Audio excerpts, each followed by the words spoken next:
Bienvenue dans la saison 2 du Monde du Livre, un podcast dédié à la littérature young adulte et new adulte. Entrez dans ma bibliothèque, je suis Mévéna et je suis ravie de vous accueillir dans mon univers. Ici, on parle de romans à travers mes recommandations, des critiques de livres, des interviews d'auteurs, mais aussi des échanges avec des lecteurs passionnés autour de débats. Alors installez-vous confortablement et plongeons ensemble dans mon monde rempli de livres.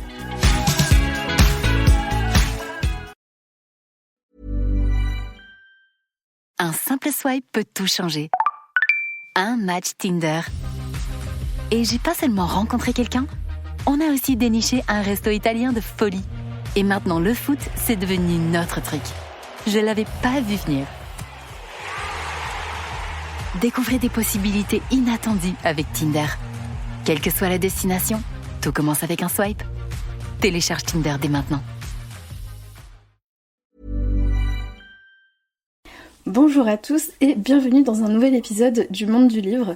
Donc aujourd'hui on se retrouve pour un épisode qui n'est pas une recommandation du mois mais une recommandation tout court. En fait je vous avais demandé sur Instagram dans un réel de commenter le livre que vous vouliez voir apparaître en critique et que celui avec le plus de likes du coup aurait une critique sur mon podcast. Et c'est tombé sur La Passe Miroir de Christelle Dabos. Et donc aujourd'hui c'est de ce livre qu'on va parler. Donc avant de commencer, je vous préviens que je l'ai lu il y a assez longtemps, il y a au moins 2 ans. Je m'en rappelle toujours mais je l'ai pas relu pour le podcast. Je vais vous donner mon avis tel que je m'en souviens à l'époque. Donc voilà, petit disclaimer. Donc comme d'habitude, je vais commencer par vous résumer le livre et ensuite par vous donner mon avis. Donc cet épisode il est un peu moins scripté que d'habitude parce que j'ai fait en fait plutôt des grands thèmes dont je vais parler au fur et à mesure tel que je m'en souviens, mais j'ai essayé de moins le scripter pour qu'il fasse un peu plus naturel. Je sais pas si ça vous conviendra mieux. Et sinon, je sais pas si vous avez vu une petite différence de son, mais j'ai changé de micro. Donc j'espère que la qualité sera mieux. Voilà, n'hésitez pas à me faire des petits retours sur Insta au niveau de la qualité du son, si vous avez préféré ce type de podcast, etc. Donc je vais commencer par le résumé. Donc La Passe Miroir, déjà, c'est une saga qui va nous plonger dans un univers assez riche en mystère et en intrigue. Et au cœur de ce récit, on retrouve Ophélie, qui est une jeune femme au physique peu remarquable, avec les cheveux bouclés et des lunettes, mais qui est dotée de dons assez particuliers puisqu'elle a la capacité de lire le passé des objets en les touchant et de traverser les miroirs.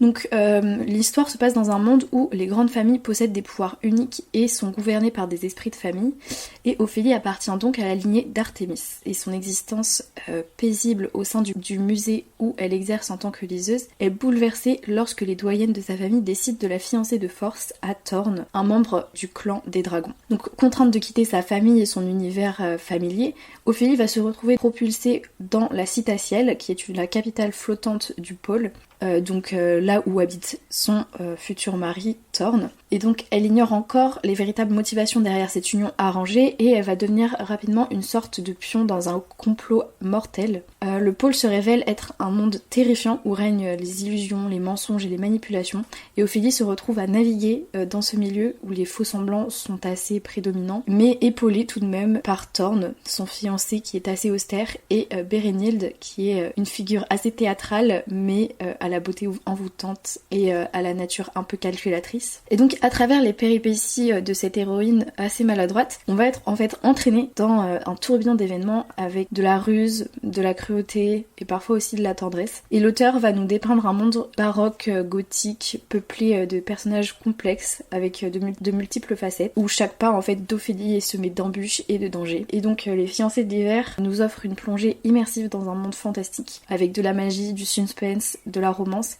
et ça permet vraiment de nous plonger dans un voyage assez palpitant. Bon, j'ai déjà un petit peu donné mon avis dans le résumé, mais je vais commencer par vous donner mon avis global, et ensuite je vais détailler thème par thème ce que j'ai pensé des personnages, de l'intrigue, etc. Donc mon avis global, pour moi vraiment j'ai adoré ce roman, je me rappelle très bien, je l'ai lu très très vite, même je sais pas si ça a duré un jour ou deux grand max. Christelle Dabos, elle m'a vraiment captivée dès les premières pages, et l'univers fantastique qu'elle a créé, je l'ai trouvé assez original. Enfin on n'est pas du tout dans les sagas fantastiques avec une héroïne orpheline qui se fait propulser dans un monde de magie parce qu'une prophétie a dit qu'elle allait sauver le monde ou je ne sais quoi. On est vraiment dans un monde assez original, avec des personnages assez complexes et surprenants. Et notamment Thorn, en fait, j'ai bien aimé ce personnage, puisqu'il est un peu mystérieux et on se demande ce qui lui est arrivé. Et même l'écriture de Christelle Dabos est hyper fluide, immersive, et j'ai été entraînée dans l'histoire jusqu'à la dernière page. Donc j'ai commencé ensuite par vous détailler thème par thème ce que j'ai pensé de l'histoire. Donc le premier thème, c'est les personnages. Déjà, les personnages de la Perse Miroir, comme je l'ai dit, ils sont incroyablement bien développés et complexes. Déjà, je vais commencer par Ophélie. Elle est présentée comme une jeune femme réservée et maladroite. Et en fait, ce que j'ai beaucoup aimé dans ce roman, je pense, c'est parce qu'en fait, elle fait beaucoup plus humaine que certaines héroïnes qu'on va retrouver dans d'autres romans. Dans le sens où elle est maladroite, elle est petite, elle est assez réservée, elle a les cheveux bouclés avec des lunettes, elle n'est pas décrite spécialement comme jolie, mais plutôt ordinaire un peu. Rien que ça fait qu'on s'attache à elle, dans le sens où c'était pas du tout l'héroïne de roman, entre guillemets, par excellence. Ce que j'ai beaucoup aimé personnellement, oui c'est ça, c'est un peu le fait qu'au début elle soit maladroite et réservée, et ensuite son évolution au fil du roman qui fait qu'elle va se révéler être plutôt courageuse, avec une force intérieure assez surprenante au fur et à mesure de l'histoire. Voilà, j'ai vraiment adoré la façon dont elle évolue tout au long du roman, puisqu'elle passe vraiment d'une jeune fille vraiment timide et réservée qui veut pas faire trop de vagues à une protagoniste vraiment courageuse et déterminée. Thorn, quant à lui, donc c'est un personnage assez mystérieux avec des secrets et des blessures cachées. Il a un caractère assez sombre qui va contraster vraiment avec celui d'Ophélie qui va créer en fait une dynamique assez intéressante entre les deux, je trouve. Le fait que Thorn soit assez froid, réservé, il est un peu tout l'inverse d'elle, il est grand, mince, tout le temps avec une peau d'ours, des cicatrices sur le visage, etc. Ça fait un peu contraste intéressant, et j'ai trouvé que les deux en fait matchaient assez bien. Et les personnages secondaires sont tout aussi intéressants puisque chacun apporte sa propre contribution à l'histoire, que ce soit Archibald, Bérénild, etc. Ils ajoutent vraiment une dimension supplémentaire à l'univers du livre. Voilà, j'ai vraiment adoré tous les personnages en fait, ils étaient plutôt réalistes et bien construits. Ça se voyait qu'ils étaient vraiment très bien pensés par l'autrice, quoi. Ensuite, du coup, l'univers et la construction du monde. Je l'ai déjà un petit peu dit tout à l'heure, mais vraiment, ce que j'ai adoré dans ce roman, c'est l'univers qui a été imaginé par Christelle Dabos, puisqu'il est vraiment original dans le sens où les romans de fantasy que je lis d'habitude, c'est un peu tout le temps la même chose. Vous voyez un peu l'héroïne orpheline qui, à cause d'une prophétie, se retrouve au milieu de guerres ou de complots, etc. Là, c'est pas du tout le cas, quoi. Déjà, on est dès le début dans un monde hyper riche, avec également des inspirations un peu mythologiques, des esprits de famille, voilà, des mondes détaillés et immersifs qui vraiment servent l'histoire. Et en fait, le monde dans lequel les personnages évoluent sont assez bien pensés. Je pense notamment au tome 3 quand ils sont à Babel, qu'elle est pensée en fait à tous les détails, comment est régie en fait les sociétés de chaque pôle, enfin non pas pôle, de chaque arche, je crois. Bah voilà, j'ai trouvé que c'était vraiment quelque chose qui ajoutait un grand plus à l'histoire, le fait que cet univers-là précisément soit extrêmement bien pensé. Je pense que c'est une des premières choses qui m'a plu en lisant le synopsis. J'ai trouvé que pour un roman de fantasy, c'était original, quoi. Donc ensuite, les thèmes abordés. Le roman, il va aborder des thèmes comme famille, pouvoir, manipulation et les relations entre les personnages qui sont assez complexes. Voilà, j'ai pas grand chose de plus à dire. Donc en ce qui concerne l'intrigue et les rebondissements, déjà l'intrigue est très riche en rebondissements et en suspense, qui fait que vraiment j'ai été maintenue dès le début, vraiment captivée jusqu'à la dernière page. Comme je l'ai dit, je l'ai lu très très vite ce livre. Et vraiment les complots, les trahisons, etc. Et le côté mystère en fait, il y a beaucoup de choses qu'on ne sait pas, mais qu'on sait qu'on ne sait pas et qu'on aimerait savoir. Au fur et à mesure, on a envie de lire la suite en fait pour comprendre qu'est-ce qui se passe, pour comprendre en fait tout le complot, qu'est-ce qui va lui arriver à Ophélie en fait. Et en fait c'était vraiment un roman dont on ne peut pas se détacher, on a envie de lire la suite tout le temps à chaque fin de chapitre. Ensuite le style d'écriture, donc déjà le style d'écriture de Christelle Dabos, je l'ai trouvé vraiment très fluide et captivant. Elle a vraiment réussi pour moi à créer des descriptions vivantes et des dialogues vraiment immersifs. Du coup ça me permet de plonger au cœur du roman. On a vraiment l'impression d'y être en fait. Et ce que j'admire aussi beaucoup, c'est qu'elle a écrit ce livre à la 3e personne. Et c'est vrai que j'ai pas forcément l'habitude de lire des livres à la 3e personne, généralement c'est plutôt à la première. Et étonnamment, ici je l'ai trouvé mais extrêmement captivant. Voilà, je trouve que c'est assez fort de sa part d'avoir réussi en fait, à faire en sorte que le style d'écriture à la troisième personne et au passé, dans ma tête c'est un petit peu moins destiné à un public young adulte, que là vraiment elle a réussi à faire en sorte que ce livre, malgré ce choix du coup de point de vue et de narration, permette vraiment d'être plongé dans l'univers. Voilà, je trouve que c'était une assez belle réussite de sa part. Prochain thème, c'est les influences et les références. Déjà, La Passe Miroir, elle présente des influences de contes de fées et d'univers fantastiques, mais en fait, on peut noter vraiment des similitudes avec des œuvres comme Alice au Pays des Merveilles. Le côté en fait que Ophélie puisse passer dans les miroirs. Je sais pas si je suis la seule, mais j'ai trouvé qu'il y avait un petit côté Alice au Pays des Merveilles. Et bien sûr, un côté aussi mythologique avec l'esprit de famille, Artémis, etc. En fait, oui, j'ai trouvé qu'il y avait vraiment ce côté Alice au Pays des Merveilles dans le sens où parfois on a l'impression que le monde n'a ni queue ni tête.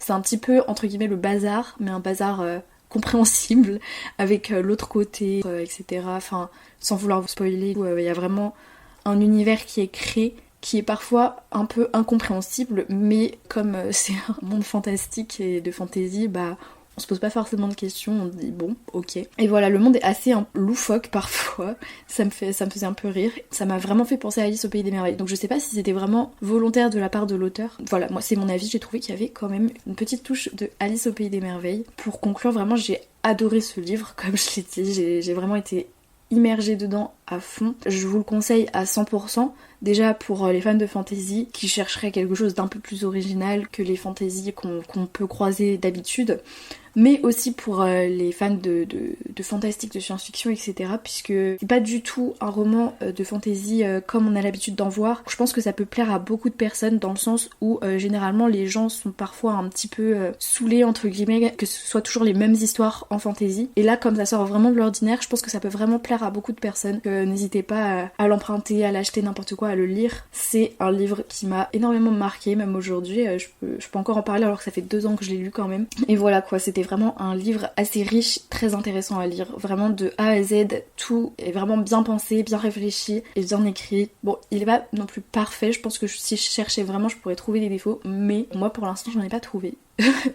Donc voilà, c'est pour vous dire que d'habitude j'essaye de nuancer en disant il y a ses points positifs et ses points négatifs, mais en point négatif je dois vous avouer que si, peut-être en point négatif je dois avouer que dans le 4e tome quand même il y a certaines choses que j'ai trouvées un peu bâclées entre guillemets, dans le sens où ça allait un peu trop vite et que c'était pas assez approfondi à mon goût. Bon, je dis pas plus pour pas spoiler de trop si vous souhaitez les lire, mais voilà, il y a quelques petits points, mais c'est surtout sur le dernier tome, parce que les 3 premiers tomes je les ai vraiment adorés. Donc je vous le conseille, n'hésitez pas à l'ajouter à votre pile à lire. Écoutez, c'est déjà la fin de cet épisode, donc je vous fais de gros bisous et je vous dis à très bientôt pour un prochain épisode. On se retrouve chaque semaine comme d'habitude. Bisous. Un simple swipe peut tout changer. Un match Tinder. Et j'ai pas seulement rencontré quelqu'un, on a aussi déniché un resto italien de folie. Et maintenant, le foot, c'est devenu notre truc. Je l'avais pas vu venir.